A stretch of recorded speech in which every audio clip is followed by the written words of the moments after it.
How to remove teen supervision on Instagram. So, if you want to stop supervising a teen account on Instagram, this tutorial will help you do that.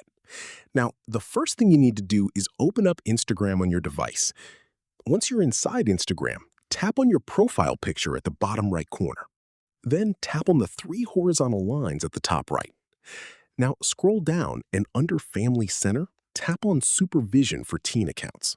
Here, you will see the accounts that are currently under supervision. Now, select the account you want to remove supervision from. Once you open the account, scroll down and tap on Remove Supervision. Instagram will now ask you to confirm your action.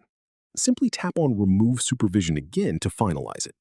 Once you do that, the supervision will be removed and the account will no longer be linked under your supervision settings. So it's really as simple as that, guys. If you did find this video helpful, then let me know in the comments. Make sure to like the video and subscribe for more Instagram tutorials. And I'll see you in the next one.